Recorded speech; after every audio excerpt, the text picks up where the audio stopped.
Okay, we're going to get started here in just a minute. I see there's still people coming in.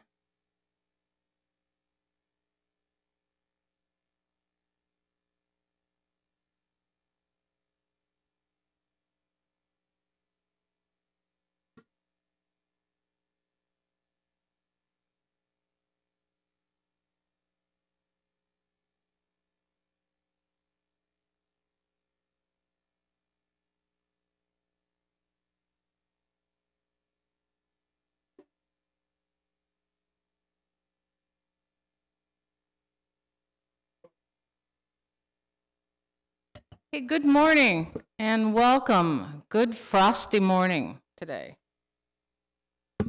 Thank you all for attending. This is the Richfield Special Election Candidate Forum. My name is Susan Rosenberg. I am president of the Richfield League of Women Voters, and we welcome all visitors here, welcome members. Really glad to see everybody that came out, and welcome candidates. I've got a few things I need to talk over with you, some of the rules of this event, so that everybody is on the same page and we all know what's going to happen. And first of all, the League of Women Voters, their mission is to promote citizen involvement in government and increase public understanding of major public policy issues. We believe that an informed citizenry is the foundation of effective government. The League of Women Voters is nonpartisan and with respect to candidates and parties. And we do study and take positions on all issues, federal, state, and local. This forum is not a debate. Candidates will take turns answering questions, first those prepared by the League of Women Voters in Richfield, and then we'll be taking written questions from the audience. And you are going to see a couple of our members, Carolyn and Nancy, will be walking around with index cards and pencils. And if you have a question that you want addressed, would you please ask for one of the cards, and then they'll come by and pick it up right afterwards. So, and if you need any assistance in any of that, don't be afraid to ask either one of them to help with any of the any time with writing your questions down. This forum is being taped, so we ask that the audience please be as quiet as possible. Please hold your applause until the end, and please, no outbursts. I don't think there's any outbursts going to happen here. Right? There will be, if there's a warning, if we have to give a warning, then we'll have we'll do that, and then if it carries on, then you'll be asked to leave. I think you've determined the order of speaking. I know Donna, who is the moderator here, and her assistant Sue Sandal, I think they've got that set up, and there's our candidates, Ben Whalen, Judy Moe, and Benjamin Sunderland. The order of speaking, like I said, has already been done, so they know when they're going to be speaking. Each candidate's introductory remarks will be 2 minutes. League questions will be answered in 1 minute. Candidates will have 1 minute to answer audience questions, and the closing remarks will be limited to 1 minute. And Karen Jenkins down there, she is our timekeeper. She is the one that the candidates will have to pay really close attention to, because she'll be putting signs up as the times get close, and then the stop sign means cut it off, no more. So she's, so keep your eye on Karen.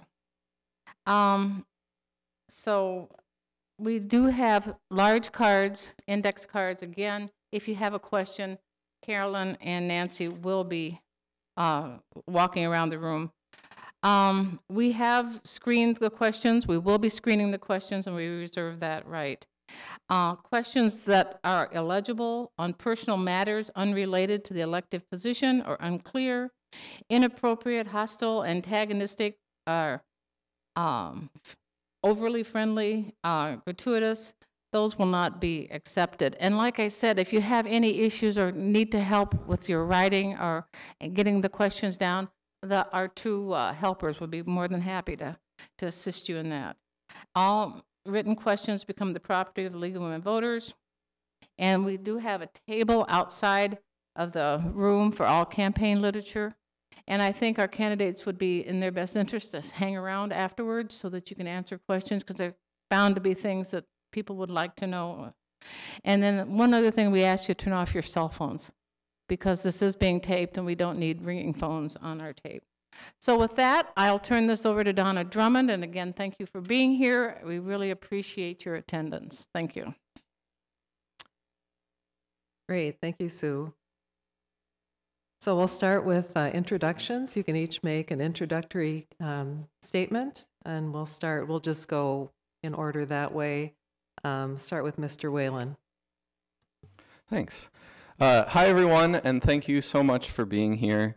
Thank you also to the League of Women Voters for hosting this and for keeping our community civically involved. I'm Ben Whalen. My wife and I live just a couple blocks down the road at 69th and Portland. I love Richfield mostly because of just how involved and invested each of you and each of the rest of my neighbors are in making our community a better place. In addition to calling Richfield home, I'm lucky enough that I get to work here down at House of Prayer Lutheran Church. So my role there, I build connections with and lead programming for children and families, and I also manage all of our connections with the greater Richfield community. And so it's in that role that I've had the fortunate experience to tutor students at Richfield Middle School, to clean up litter at Christian Park, host a table at PennFest, organize and promote the Unity in the Community event, hand out free produce to neighbors, and also to have some intentional conversations with over 150 Richfield neighbors and leaders. I'm also one of the administrators for the Richfield Social Justice Community and a leader on the Richfield Community Housing Team. In all these roles, I strive to listen more than I talk, build deep relationships, include those who are often left out, work collaboratively, and find solutions that benefit all of us. And so I plan to continue that work, regardless of what happens with this election, but would love to continue that on the City Council. So thank you. Thank you. Ms. Moe? Hello, my name is Judy Moe, and I live here in Richfield with my daughter Raven, who is around here somewhere. And I was born in Brazil to missionary parents, so my background is pretty diverse. And I work here in Richfield. I work for Fraser, and I've also been a disability advocate for over 20 years. And so that means I have worked in areas such as housing, healthcare, education, employment, transportation, social services. You know, three of the things I'm focused on for the third ward. The first one is transparency. The residents have got to have a voice. And we need a policy that establishes that, you know, that they have a voice in everything from the conception of these development projects. And we also need to build up our tax base so that we can continue to provide the services we currently have, but also so we can expand on those services. And the third thing is diversity. You know, we are so lucky to live in such a diverse community, and especially in the third ward. But, you know, the third ward really needs to have more of a voice. Just for example,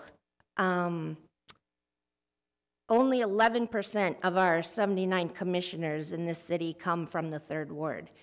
And so, you know, the third ward needs more of a voice. And I just hope that you'll support me in offering my skills and experience to represent the third ward on the City Council on February 12th. Thank you. Thank you. Mr. Sunderland? Hello, everybody. My name is Benjamin Sunderland, and I'm glad to be joined here today by all of you. I want to thank the League of Women Voters for putting on this forum and for the outstanding work that they do in helping to pull people in to make sure that they're informed about the issues in our community. I also want to thank our my outstanding candidates here who do great work in advocacy for really important causes for our community. My wife and I moved here 12 years ago because of our low property taxes, but the outstanding services that the city of Richfield provides for the community.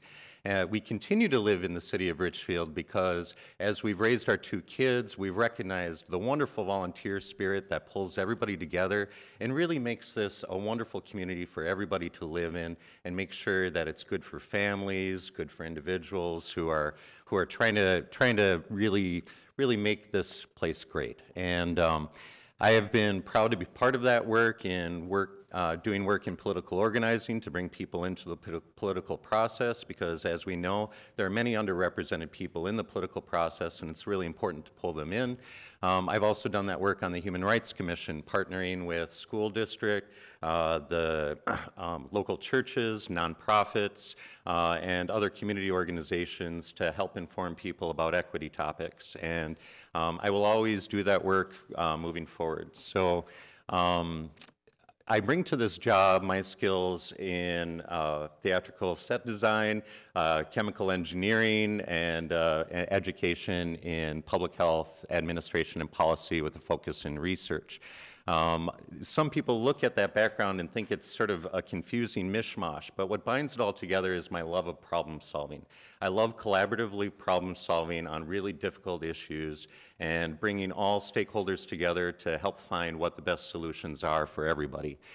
So that's what I want to bring to City Council. Thank you. Okay, thank you. We'll now start with questions from the league. You'll have 1 minute to answer these questions. We'll also go in a random order, so you won't always be first or second or third, to be fair, and this is generated by a random number generator on the computer. So for question 1, you may have addressed this somewhat in your opening statement, but why are you running for office, and what will be your major priorities if elected? For this question, we will start with Mr. Whalen. Yeah, so the main concern that I've heard from people in our community, even before I started running, and in the over 700 conversations I've already had with people since campaigning, is that they don't feel like they have a say in where we're going as a community. And so what that means to me is that we need a leader who knows how to bring more voices into the decision-making process. I'm a trained community organizer, which is all about making connections with a broad base of people, and then together creating the solutions that we all need. The housing team that I co-lead used these skills to make sure tenants had a say in crafting the tenant protection ordinance that we passed in September. And so in all issues and decisions, I would continue to prioritize resident input and involvement, and that was really what drove me to decide to run. Thank you. Mr. Sunderland? I'm running because I'm passionate about policy and about finding solutions to really complex issues. And I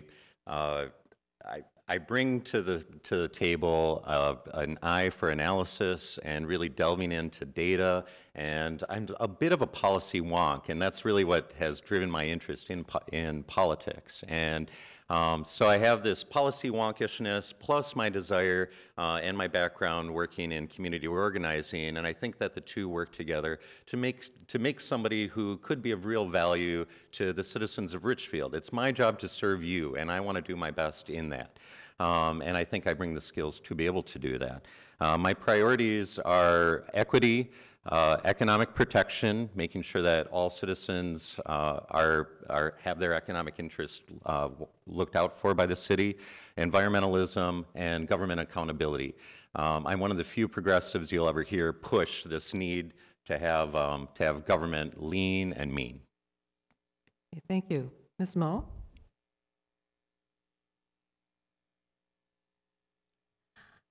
I am running for city council because I realized that we need somebody representing the third ward. The third ward is very unique from the other wards, if you know anything about the ward. And I feel like somebody needs to represent the ward who is one of those people who has those joint experiences and those struggles and can speak from personal experience instead of, borrowing stories from the people who live there. I have the same stories of the people who are living there, and I think we need that voice on the city council. Thank you. The second question is, should affordable housing be included in either new or redevelopment plans in the city of Richfield? For this question, we'll start with Mr. Sunderland. It absolutely should be. It's a central issue in our city. We already know from the Met Council that we need additional affordable housing. Our real struggle in that mission is to create affordable housing at low enough income levels. And I think that's a real challenge that the city faces.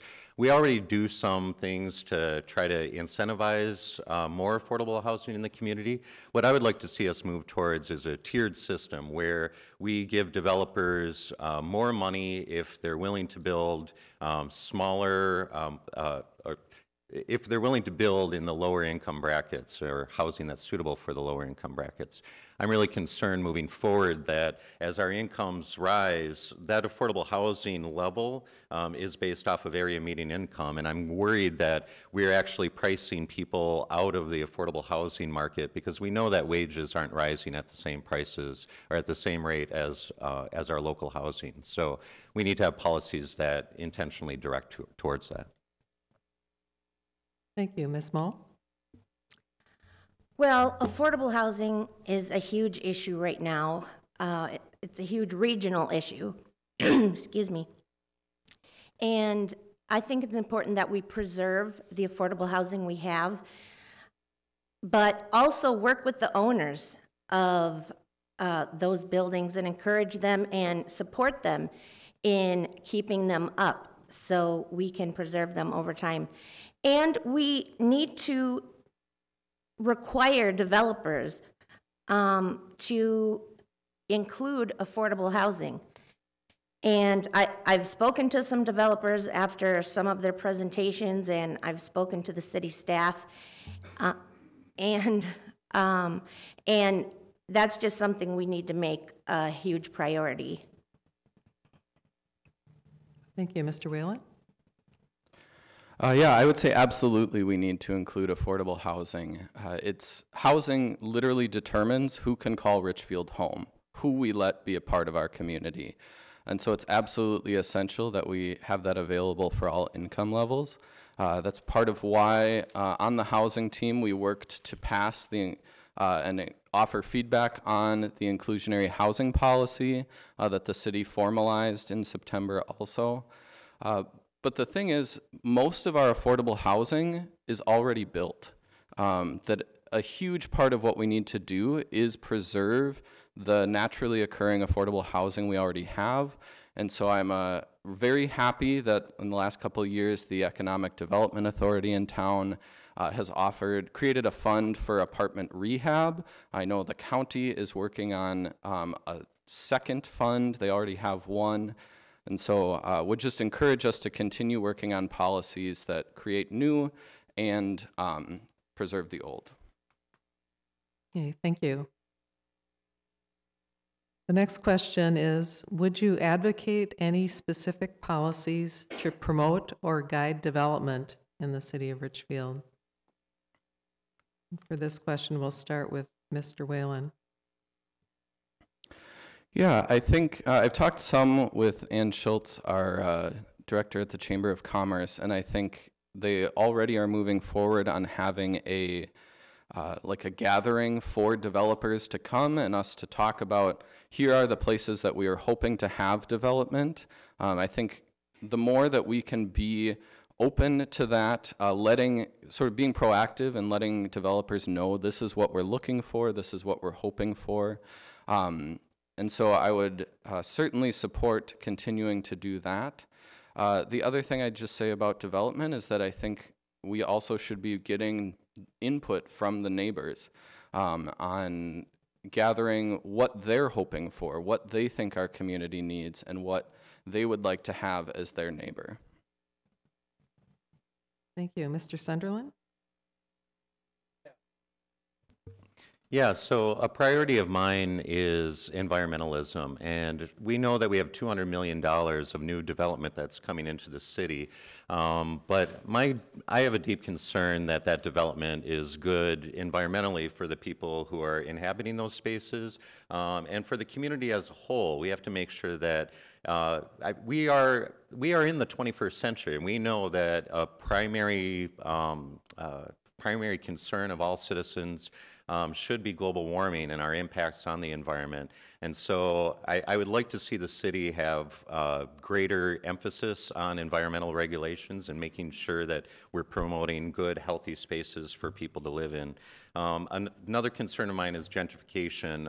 Similar to Ben's concern, we need to preserve the housing that we do have, and I'm a little worried that in redevelopment we're going to be pushing people of color, especially, out of our housing market. So those are two areas that I'd like to focus on. Thank you. Ms. Moe?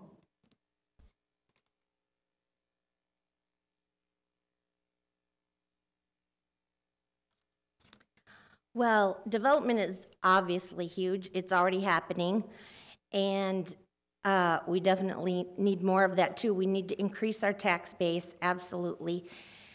But, you know, I think our number one priority has to be our current residents who are here now, and we really need to make it a priority to advocate for them with these developers and, you know, really make some serious criteria to,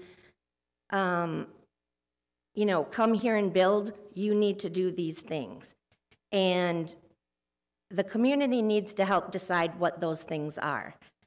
And so I guess, you know, development is super important, but I feel like the people who live here are more important, and they need to be at the core of all of this. Okay, thank you. Question 4 is, as a member of the City Council, what would be your spending priorities?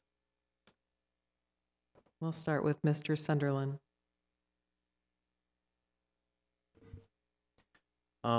There's a couple areas that I'd like to focus on. One is, it's sort of related to the last question as well, is I'd like to develop a fund to really foster small business creation.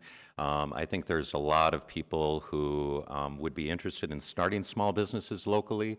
As tied into development, I would like to ensure that some of that development also supports small business, and I think we can put requirements in that on developers for that. I would also like to see us work on developing a low interest, develop a fund for residents to be able to access for low interest, small amount loans to help cover emergency expenses.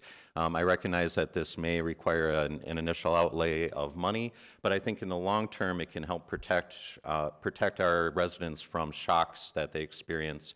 I know if my hot water heater goes out, I'd have a difficult time affording that, and it'd be nice to be able to find a low interest program that we could depend on. Thank you. Ms. Moe? Well, I think, you know, there's a long list there, but my thinking always goes to how we can support our residents. And of course, that's, you know, a huge subject, a big umbrella thing there. But, you know, we need to spend smart, but we also need to include the things that, you know, when I talk to city staff or I talk to the school superintendent or whatever, of really what people's needs are, not just keeping what we have going right now, which is super positive in the moment, but we need to really look to the community and ask them what their needs are and expand on that. Okay, thank you. Mr. Whalen? Yeah, I first want to say thank you to our current and previous city councils and city staff. I think we've so far done a great job of keeping a responsible budget and still offering really great services and amenities to our community. 75% of our budget each year goes toward public safety, the police and fire, and also to public works to maintain our infrastructure. And so, I mean, that's going to continue to be a big need and a big priority. Beyond that, I think it's important to take care of our parks, to offer programming through the recreation department that meets the needs of our families and our seniors. And then also, like I was talking about before, support residents, landlords, and businesses who want to rehab some of their older buildings that need a facelift. The only area I might increase funding would be in communications, that I think we could improve there, but there's also solutions that don't require too much funding for that. Great, thank you. The next question is, what can the city do to attract new businesses? And for this question, we will start with Mr. Whalen. So I think, and this is something that I've heard the city council already doing, is to take each one in context, to look at the specific barriers that we might have in place and see if there can be a variance, certainly talking with residents about what types of businesses they're looking for, and then working proactively to try and recruit and foster those types of businesses in our community. I would certainly want to partner with the Richfield Chamber of Commerce, as well as just doing what we can to just again be flexible and work with businesses and make sure that we are bringing in the services and amenities that our residents are hoping for. Thank you. Mr. Sunderland? I don't think we have a problem attracting new businesses. We have $200 million of new development that's coming in. The development is here because businesses are really interested in coming into Richfield because we have a great community that has great property values. We have a good market here, a diverse market that people want to come into. So the question is, how do we support those businesses? And I'd really want to look at what is our regulatory oversight of them, making sure that we're not over-regulating businesses, because I've seen that happen in my own work at state government, that oftentimes, I mean, we have good intentions for our regulations, but sometimes they're not necessarily meeting the needs of businesses. And so I'd want to take a good hard look at that. But also, as I mentioned earlier, I want to support the creation of small businesses, especially so that with some funding there. And like my idea of the perfect development is Midtown Global Market. I love the mixed use space, and I love the sort of small mom and pop stores that are there. Thank you. Ms. Moe? Well, I was just talking to Ann Schultz about this. She's the president of the chamber. And she was talking about how many great businesses we already have here, but we have a lack of workers. But then she said, you know, at the same time in Richfield, we have a lot of workers who are looking for jobs. But she said that we're having trouble linking the workers to the businesses here in Richfield, and that we need to come up with some creative ways to do that. But I do think that, you know, we need to encourage new businesses to come, but we need to be very conscious of the fact that they already want to come here to Richfield. And so we're in a position where we can really be choosy about what, you know, who comes here and how that's going to benefit us. Thank you. We'll now go to questions from the audience, and I believe Sue is going to make another announcement.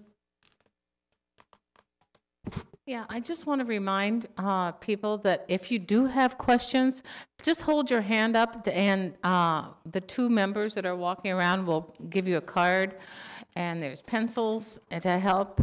So if you have any questions at all, if you need any assistance or anything, these two will be willing to help you. And then, do we have some audience questions to start with? Okay. But we'll continue to do this. We continue to be out here in the audience if you have any questions. So just hold your hand up. Thank you. Great, thank you. And the first question from the audience is, how would you foster cooperation with neighboring cities like Edina, Bloomington, and Minneapolis? And for this question, we will start with Ms. Moe. Well, I'm glad you asked that because I actually just met with a city council person from Bloomington, and we were talking about some of the things that we could collaborate on. Can you repeat the question? Sure. How would you foster cooperation with neighboring cities like Edina, Bloomington, and Minneapolis? Well, I think what I have already started to do is, you know, at the core of everything I do is relationship building. And I think that's the foundation of getting anything done, really, and long-term. And so I have already been meeting with some of those city council people and, you know, whether it's talking, you know, just sharing information about what's going to affect each other, or things we, like I said, that we can collaborate on, and they were really open to doing that. And so I'm looking forward to working with them. Thank you. Mr. Whalen? Yeah, so collaboration is a regular part of my day job, and so I partner all the time with nonprofits like Mira or Veep, with different community groups, the different city departments, and so I think it makes total sense. In Richfield, we have and in our region, we have lots of good things happening in silos. And so to get together and figure out how we can work together makes perfect sense. And like Judy said, I think it starts with relationships. I've met a couple of the Bloomington City Council and city staff, have only met a few people working in Edina. Most of this was around the housing work that I've been doing. But would just continue to find places where it makes sense for us to be attending their meetings, even just to listen in, be aware of what's going on, invite them to ours, and just find those spots where what we're doing really does impact each other and we need to be on the same page. Thank you. Mr. Sunderland? We already partner with our neighbors to a large extent through regulatory oversight, environmental protection laws, 911. There are different issues where we already partner with them, and I look forward to continuing those partnerships. I think it'd be great to, we've already discussed ways that we might do this on the Human Rights Commission in partnering with the other Bloomington Human Rights Commission to put on shared programming. I think there's an opportunity for all of our commissions to do that sort of work, and what we could really use in the Human Rights Commission and other commissions, training opportunities for commissioners to make sure that we're all informed of local issues and are working on policy and discussing policy together. I think there's a lot of learning that can happen, especially on the policy front, to make sure that ideas are being shared and we come together. So I think we already do some working groups locally. I'd like to expand those working groups to include other outside cities and make sure that our problems are tackled regionally. Okay, thank you. The next question is, how will you communicate with residents? For this, we will start with Ms. Moe. I'm glad you asked that question. I have already been doing a lot of work around meeting with residents. That's kind of what I do. My daughter and I started a disability group this last summer, and you know, that kind of started things. But since then, I've been meeting with homeowners in my own community who have come to me and have really looked to me to advocate for them with the city council, the city staff. And, you know, they've given me some really good suggestions that they would like to be able to meet with me once a month in a casual setting in the 3rd Ward, that they'd like to have more surveys, that, you know, they would just like to be included in everything and from the beginning of things, not just, you know, after something has already in the works. And so we have already been working together, actually, and so I'm excited about that. Okay, thank you. Mr. Sunderland? I have a background in customer service, and I love to serve people, and And so when people come to me with problems, I really want to dig into those issues. Or if people come to me with issues, I want to dig into those things and find out, well, how do we find out the answers for constituents? So that will be a major part of the work that I do.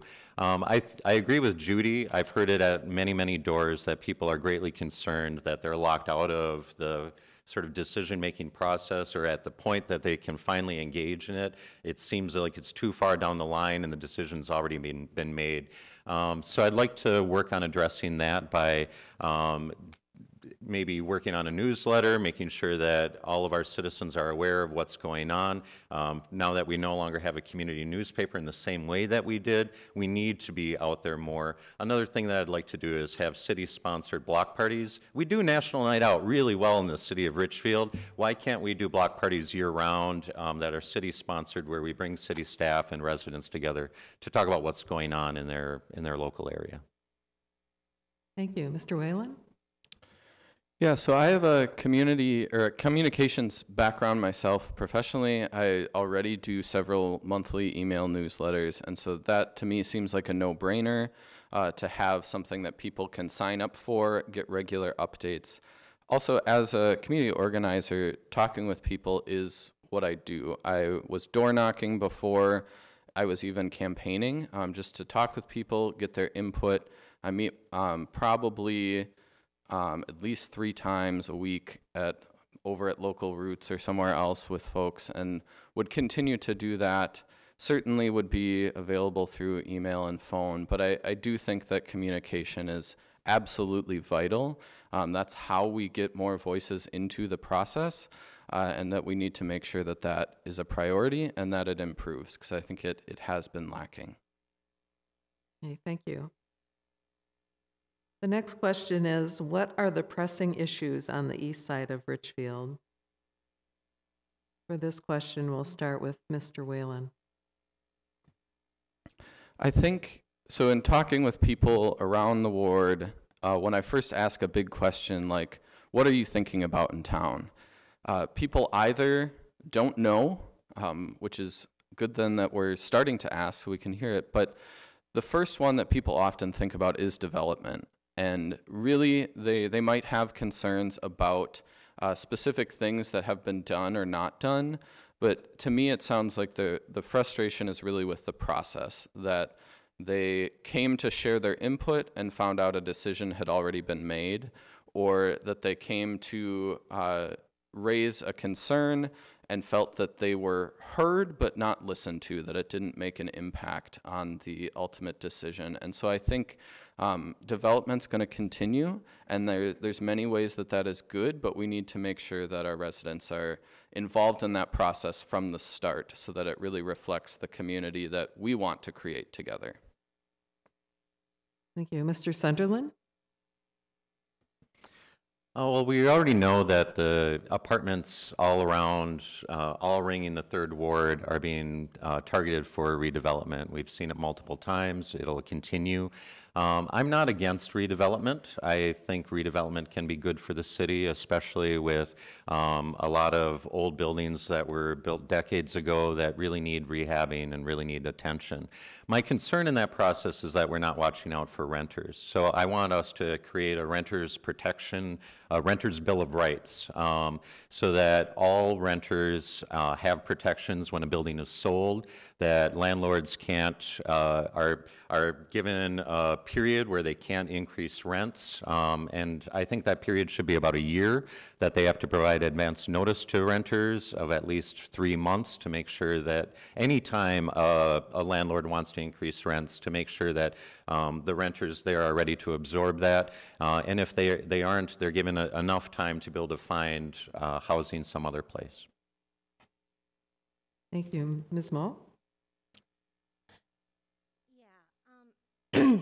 Similar to what these guys are saying here, the number one thing that comes up on the third ward is redevelopment, and people are scared of, you know, what's been happening, what's going to happen, the fear of the unknown. And you know, I have a proven track record of being a very strong advocate for people, and so that's something I've already started doing with the community in the 3rd Ward. And, you know, of course we need redevelopment, but I don't think that there is anything wrong with compromising with the residents who live there and who would just like some involvement and some say in what's going on. And so that's the biggest thing going on there right now. And I have already started working with them and promised them that I'm going to be a strong advocate for them. Okay, thank you. The next question is, if you had to pick one, what is the best private development in Richfield in the past 20 years? And then what does this say about the kind of development we should encourage? For this question, we start with Ms. Moe. Can you repeat the question? Sure. If you had to pick one, what is the best private development in Richfield in the past 20 years? And what does this say about the kind of development we should encourage? Well, I think, you know, I was just talking to somebody yesterday, and we were talking about how, you know, we kind of take it for granted now. But, you know, Target and Home Depot over there have brought so many people into Richfield and having people come here and spend money. And so I would say, you know, development, smart development that brings people in from other communities, so we can start being a destination and, you know, not just something people drive through on the way to somewhere else they're going, but that people really want to come here and spend money here and invest in Richfield. Thank you. Mr. Whalen? Yeah, I was actually thinking of that same development that certainly I've heard lots of concerns about some of the other ones in town, but that's one where most of the resident input, even from right nearby, is that they appreciate the service that Target and the other stores and restaurants and businesses there offer to our community. That many of the homes there, I've heard that people were they were actually looking to get out of their homes. That it wasn't this mass displacement of people who were hoping to stay. So I think that is the one that I've heard the most positive feedback about from immediate neighbors, and certainly if you try and go to Target, it's quite busy and people appreciate it, and it's now one of our only grocery stores. So I think that was a pretty positive development overall. Thank you. Mr. Sunderland? I would agree on Target and Home Depot. I think that whole complex has been great for the city. When I moved here basically when that was being built, and to look at the transformation in Ward 3 and what it has done to the property values all around Ward 3, I think has been really wonderful. We often talk about how we need to increase amenities, and Ward 3 was an amenity-poor area prior to Richfield and Home Depot, and that's become a real centerpiece for our area. I also would like to highlight the work that's been done along 66th Street and the 66th Street corridor. I think by and large, I know roundabouts are controversial. I'm the first one to bring it up, but I think the roundabouts are good for the city. And I'm not a full proponent on making sure there's a roundabout on every corner, but I think along 66th Street especially, it's helped traffic flow. And I also like what's been done with bike lanes along 66th Street and making sure we have good walkable communities. So I support those things going forward too. Thank you. The next question is, in this climate of partisan politics, how will you bring a climate of bipartisanship to the council? And we'll start with Mr. Sunderland. Respect, listen.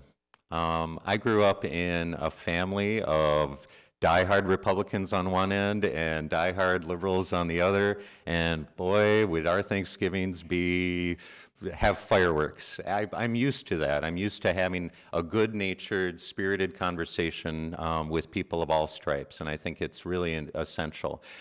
Everybody is part of the political process, and everybody deserves to be heard.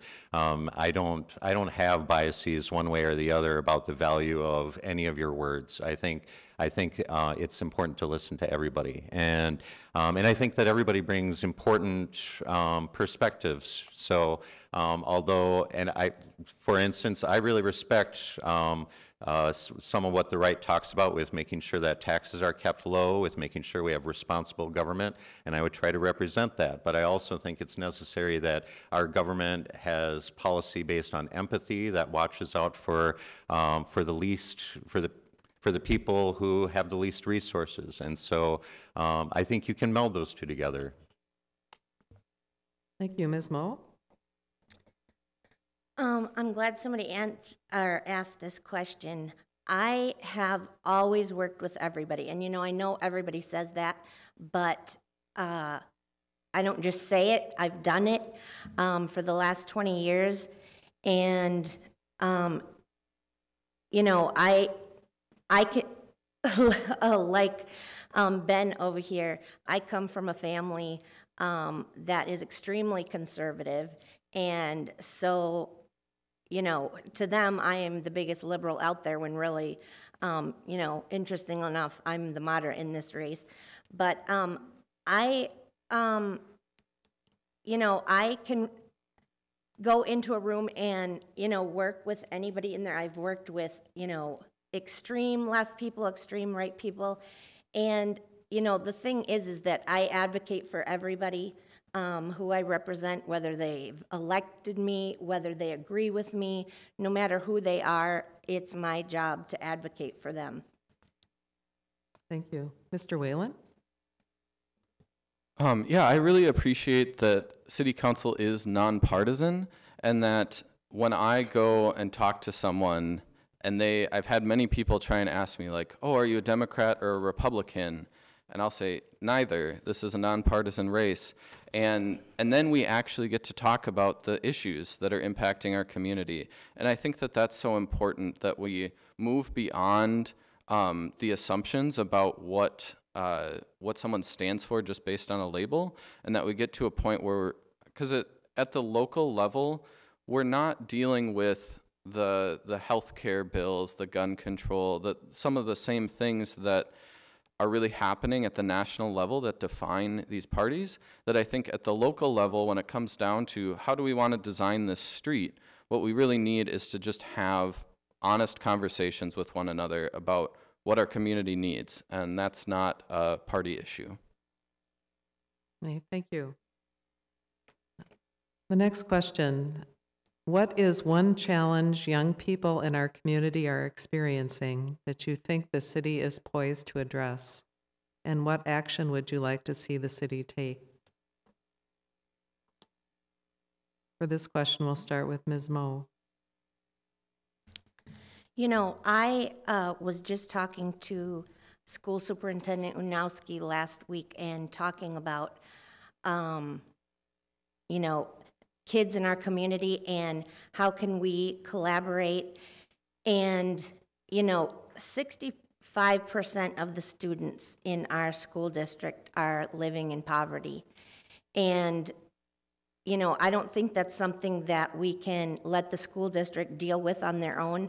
I think that the city council and the city in general needs to come together. The school district is kind of on the front lines, and they know what families need and who needs it more and stuff like that. And so I'd like to see Park and Rec work with the school district more, and for us to support those things. Thank you. Mr. Whalen?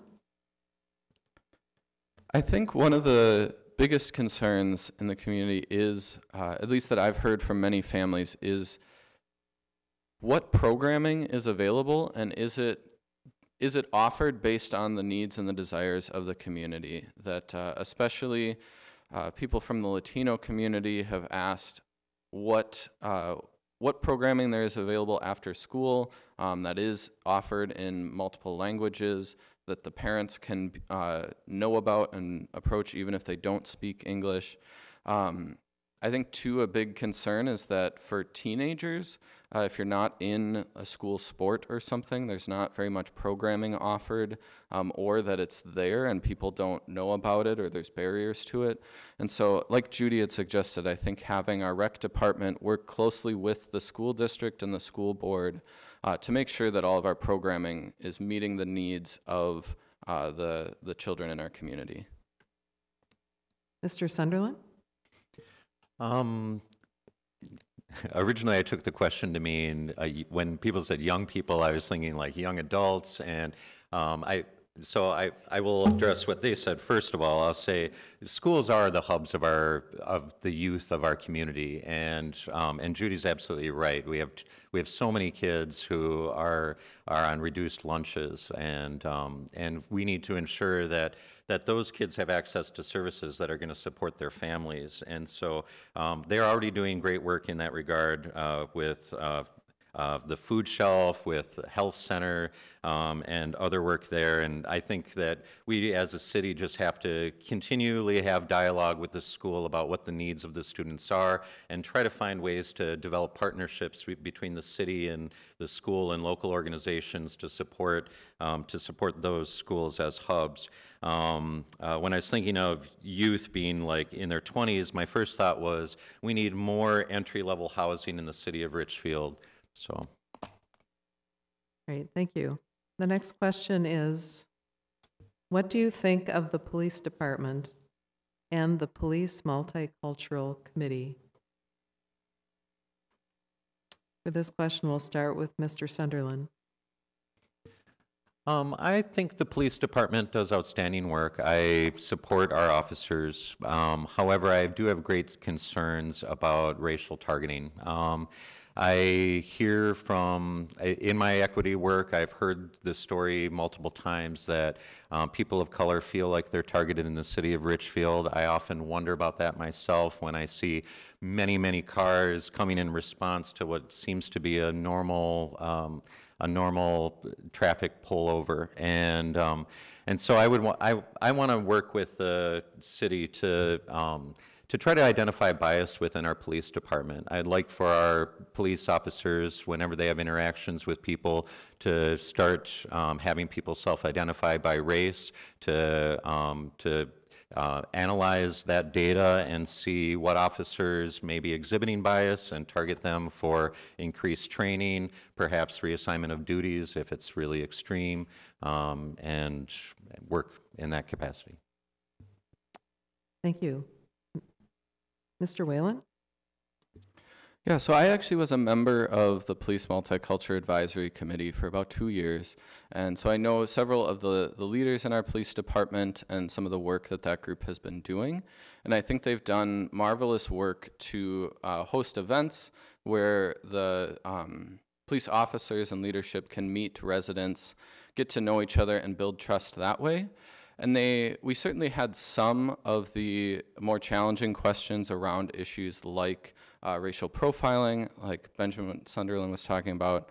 I think the main concern that I have is just a need for increased willingness to talk with the community and hear from the community, that I think the ideas that the police department has been coming up with on their own, like their community-oriented policing model, the new trainings they're offering, are great and are helping us move into a new century of policing, but they're not always as open to community concerns as I would like to see. Thank you. Ms. Moe?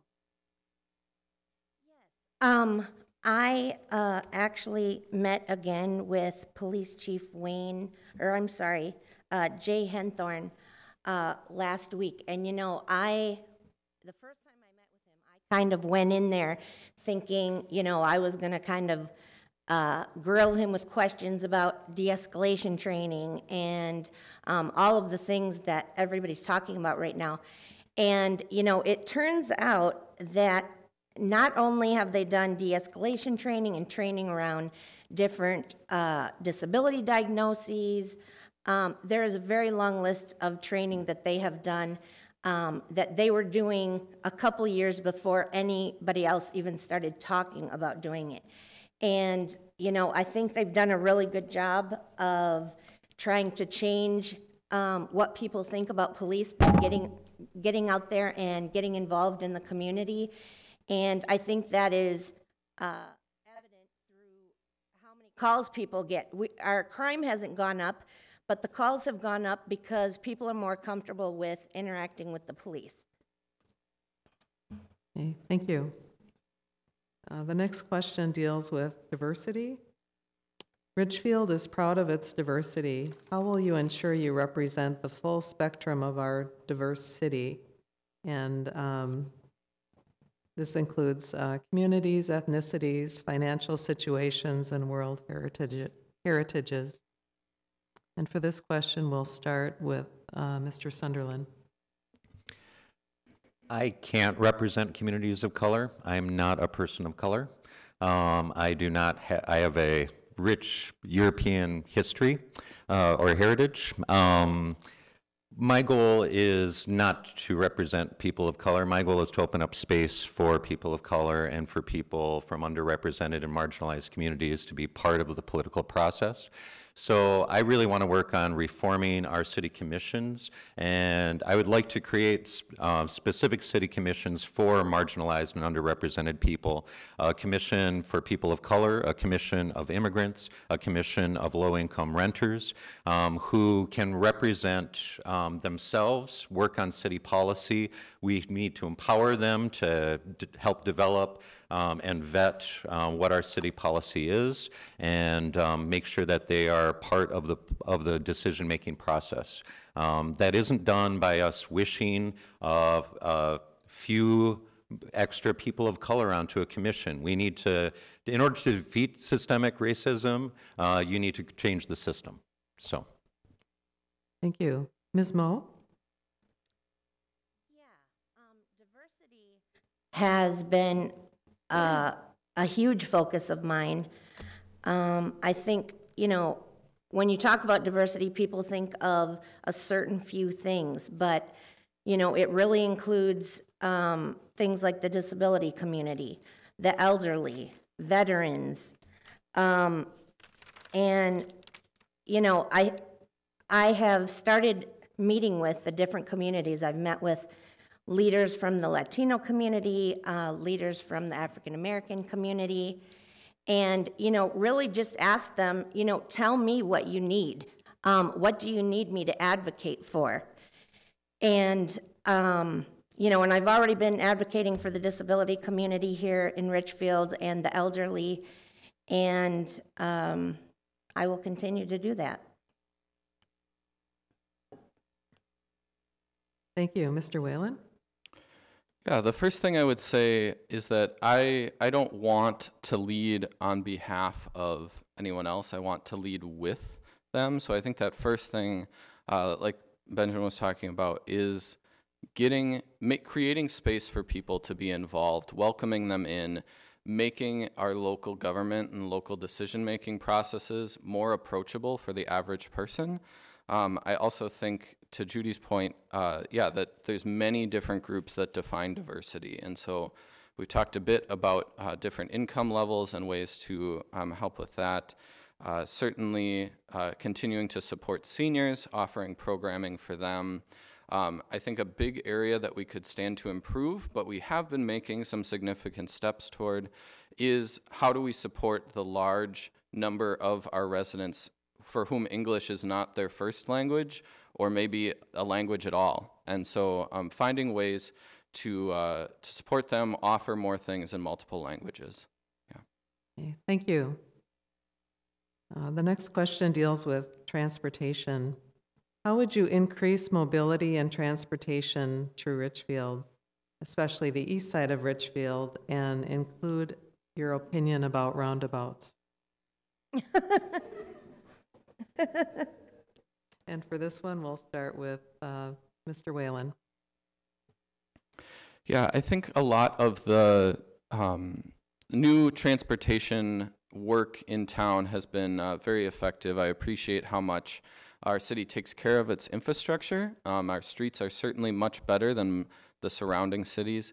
And so in general, I support most of the changes of adding bike lanes, adding roundabouts, creating sort of new models that increase mobility for cars, but also for pedestrians and cyclists.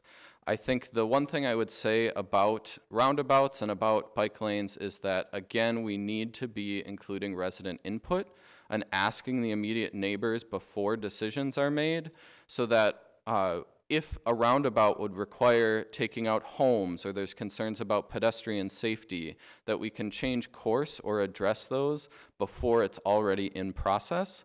And so I think there are some small concerns that people have that I think we need to be better about addressing. Mr. Sunderland?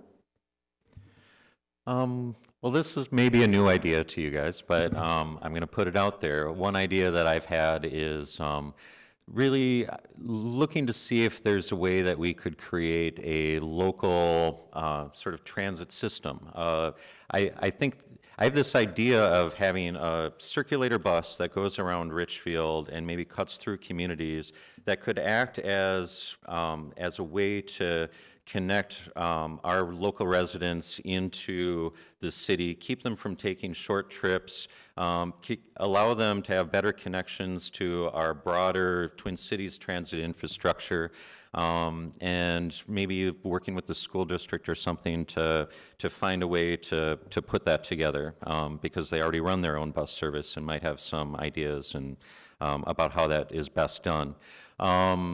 I do support, like Ben said, I support the build out of more bike paths and ensuring that we have good connections to the Three Rivers Park system and such, and would continue with that. Thank you. Ms. Moe? Well, what I have been concentrating on and meeting with Public Works about is, really thinking about, as a city, we have a pedestrian plan, and I actually talked to them about that, about including people with disabilities in that plan, which they went back and did.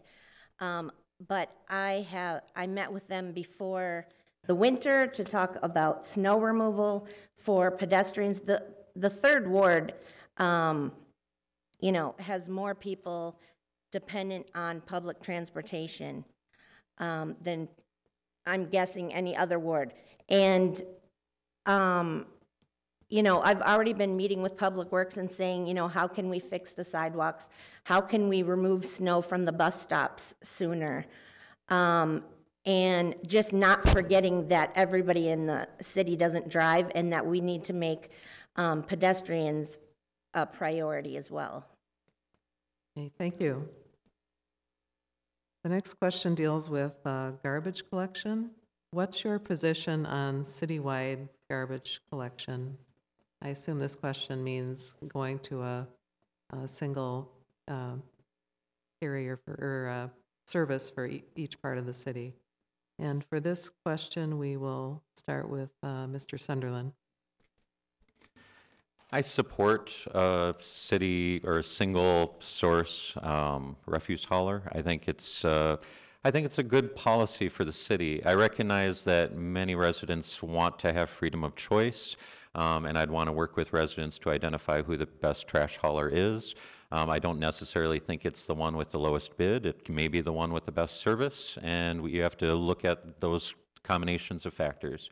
I would like our city to work on doing a haul-away program like like Bloomington does. We used to do it. The idea that they can do it, but we can't, there has to be a way to do that. Whether we partner with Bloomington to do that or not, but to me, that would be a central part of that decision-making factor as well. Because right now, our residents are spending a ton of money just in trying to get a couch out of their house, and there must be a better way to address that. Thank you. Ms. Moe? Yeah, this subject has come up a little bit at the doors. And, I think that it's important. This is another one of those times that we need to get the residents talking and not just making decisions for them, but with them. And, you know, I think environmentally, it would be better to have, you know, a single source refuse hauler. But at the same time, I think we need to take into consideration what the residents want. And I think we, you know, if we decide to go with a single source, we need to make sure that there is a range of services in there like we have now.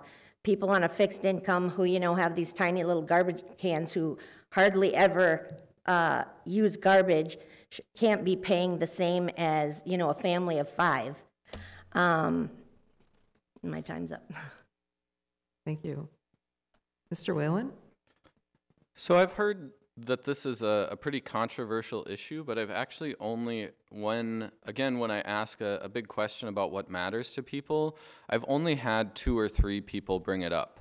And all of them have said that they're concerned about the number of trucks, the impact that has on our environment and on our streets. And so I think having a single hauler system initially to me seems like it would make a lot of sense, that it would likely save both the city and residents money, and also would help our environment. But I have yet to hear the other side, so I'd want to talk more with residents who are opposed to it and kind of see what their concerns are, and hopefully, as Judy said, that as a community, getting input from everyone, we can make that decision together.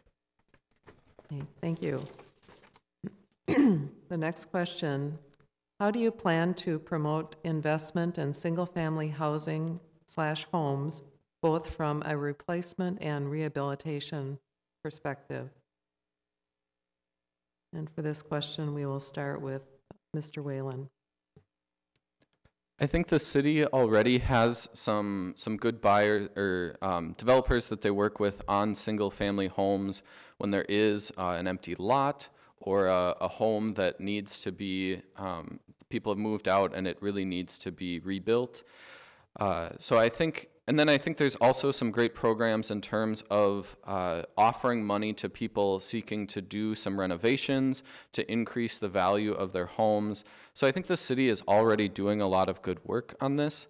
I think the major concern would just be to make sure that as we move forward with redevelopment and new developments, there may come a time when, like, I can't make a promise forever that we'll never tear down a home for something else, but certainly that should be the last option, that we should do all that we can to preserve the homes that we have.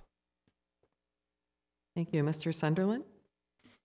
I would agree with everything that Ben just said. I think the city is already doing great work in this respect.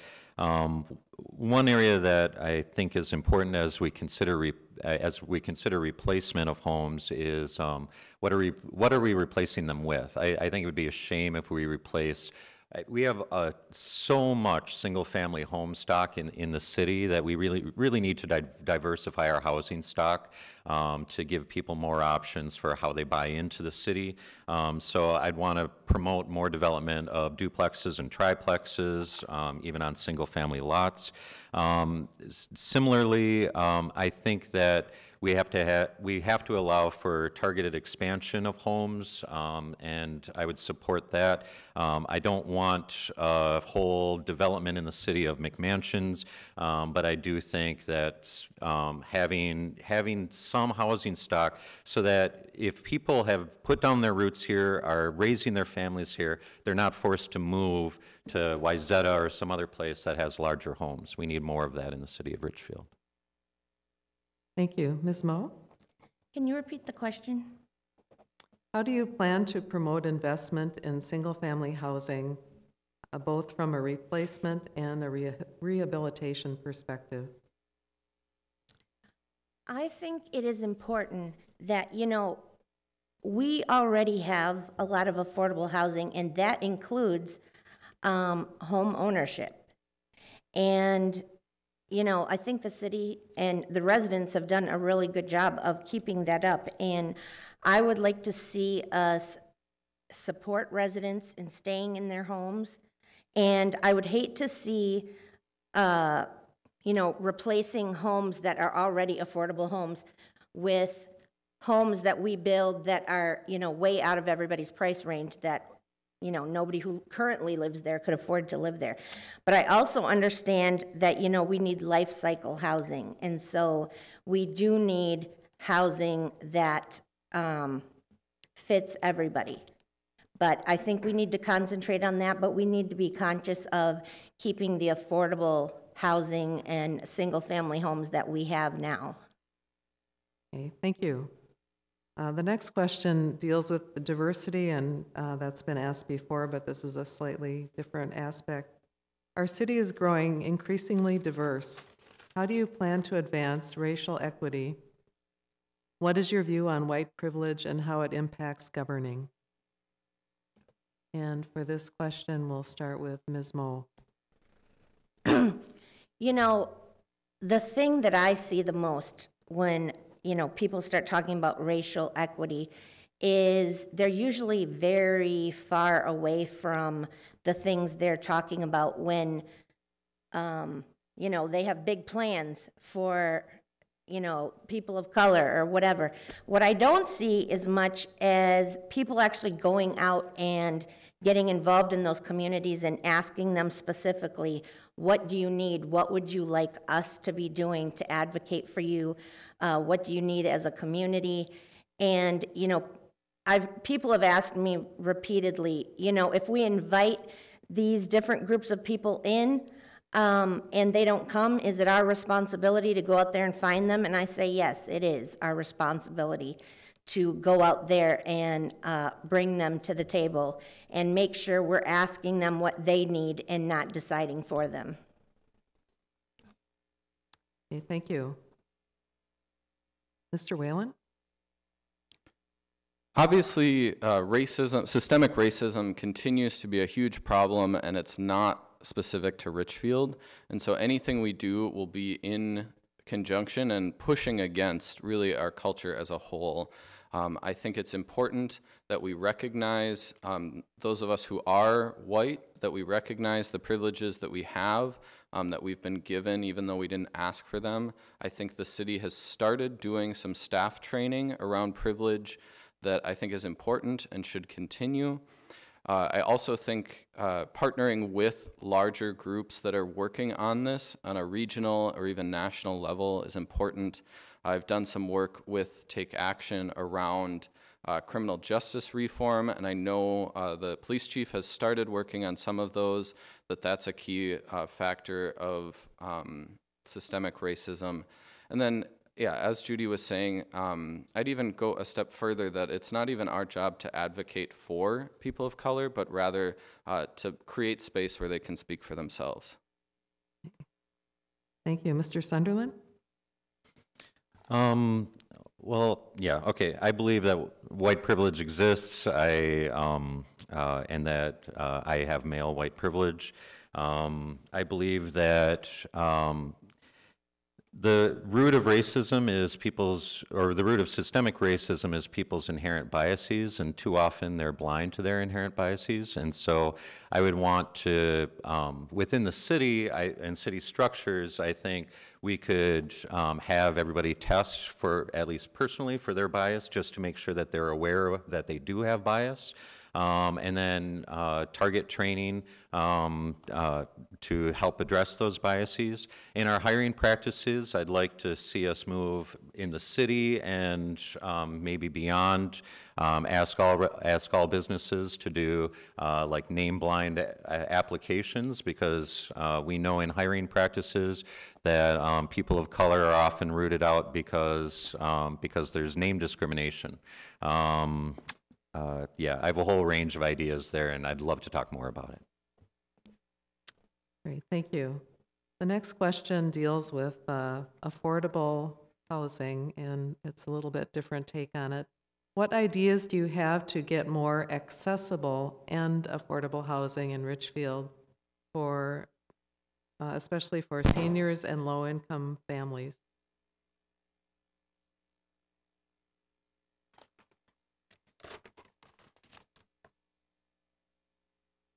I'm sorry. For this one, we'll start with Ms. Moe. Well, I have been working with, well, I think I mentioned earlier that my daughter and I started a disability group this past year, and that's been one of the focuses of the fact that Richfield really does not have any accessible housing right now. And since then, I have spoken to some developers who have come in to, you know, specifically the Lunds Byerlys, and talked to them about how we can include accessible housing.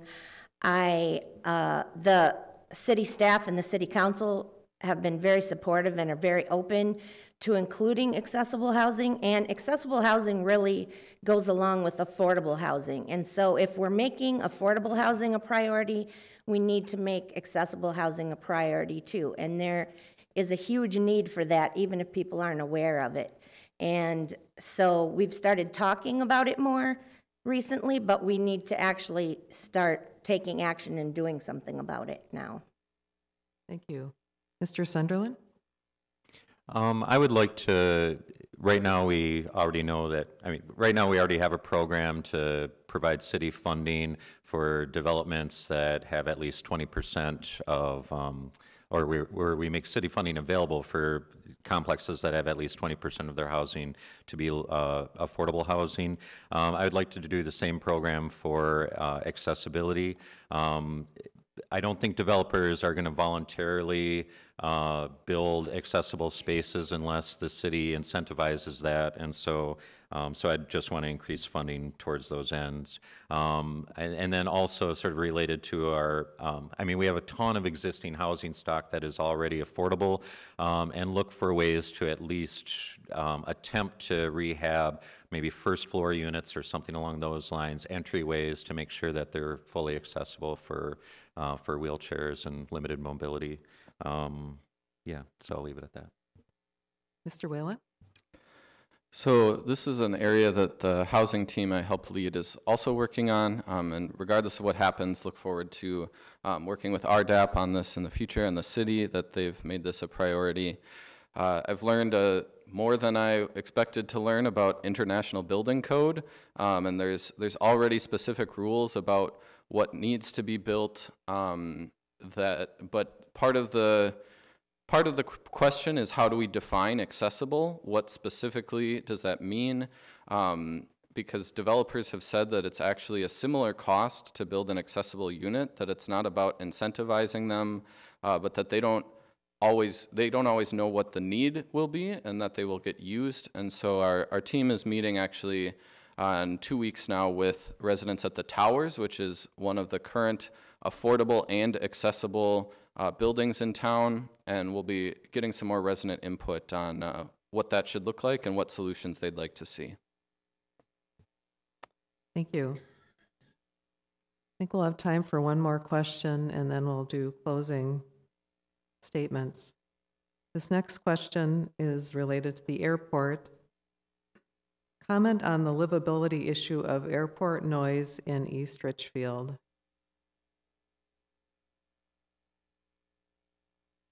And for this question, we'll start with Mr. Whalen. I think it's one of the factors of living in Richfield. We know we're close to the airport, and in fact, that's actually an amenity when you need to go to the airport.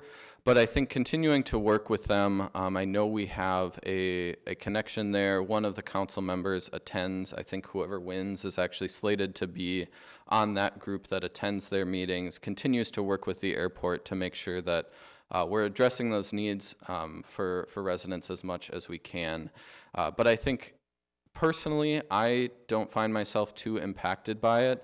But I also am open to others who have more concerns. I know it is pretty location specific how loud it can be, and so would continue to work with residents, work with the airport, and maintain a good relationship there to make sure that they are addressing any additional problems that they're causing. Thank you. Mr. Sunderland?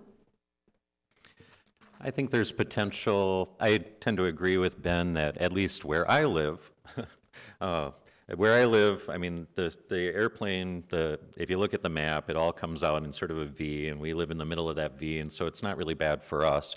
But I recognize fully that for many families, that's not true, and especially along the Cedar corridor there, where we're talking about new development. So I think when we plan for that new development, we just have to make sure that that those inside spaces are protected from noise, and actually that development itself can provide a buffer for the rest of the community from the noise that comes off, especially in wintertime, which does tend to get a little noisy and wakes up the dogs and that sort of thing. So, so yeah, I would just, I do think it's an issue. And I agree in partnering with MAC to try to address that.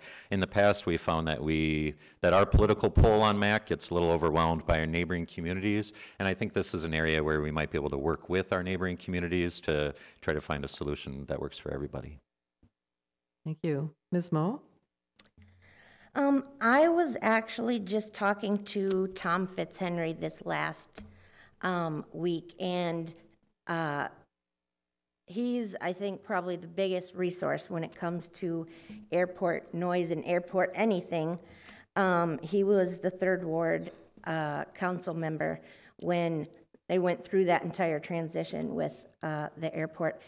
And, you know, I think he's going to be a huge resource to me. I think we need to know the entire history behind it. But, you know, as far as the homeowners over there, we absolutely need buffers and to plan our development to shield the homeowners as much as possible. But we also need to be conscious of, you know, what the homeowners want there too, and not just deciding for them. Okay, thank you.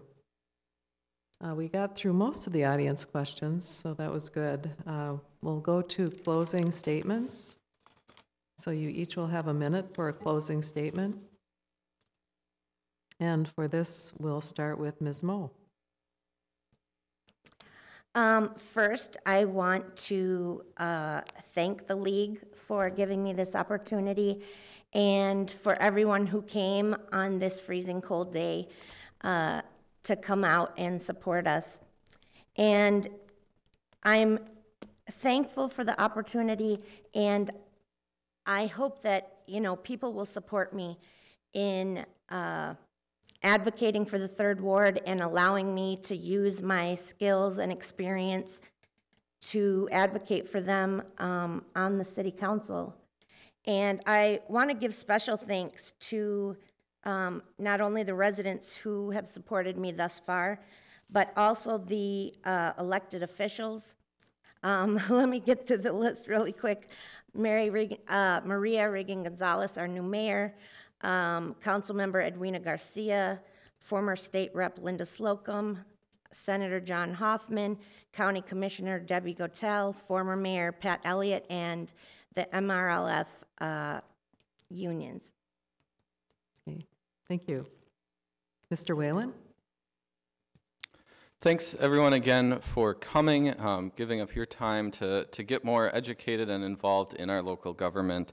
I will be around afterward if you want to talk more, and also happy to reach out or respond if you reach out to me through phone or email. I'll just reiterate 2 of my core values that I've been talking about. First is that everybody's in, nobody's out, that what we do as a city needs to support all of our residents so that we can all move forward, that it's not progress if we are displacing people or leaving them behind. And second would be to involve the most impacted, that the people who are affected by decisions need to be the ones who are in the room making those decisions. And so I ask for your vote on or before February 12th, but I also ask and look forward to that you work with me well beyond that election, that my contact with you shouldn't stop on the 12th. So thanks for your time, and hope you have a good rest of your day. Thank you. Mr. Sunderland? I'll just express the same thing. Thank you all for coming out today. I really appreciate the candidates participating and us having a good, robust conversation about the issues. And that's really why I wanted to run, was to have good conversations about the issues and find out what people's concerns were. I love hearing from you today and the concerns that you raised. I love doing that work at the doors and having good conversations at the doors. And I hope if any of you, or for those of you that live in the third ward, that we'll bump into each other over the coming weeks, or on the phone or whatever. Know that I'm always accessible, I'm always listening, and I always want to be there for you. And I do ask for your vote, and I want to thank you for your time, and I look forward to partnering with you in the future in whatever capacity we can. So thank you. Great. Thank you, candidates. Let's thank them together.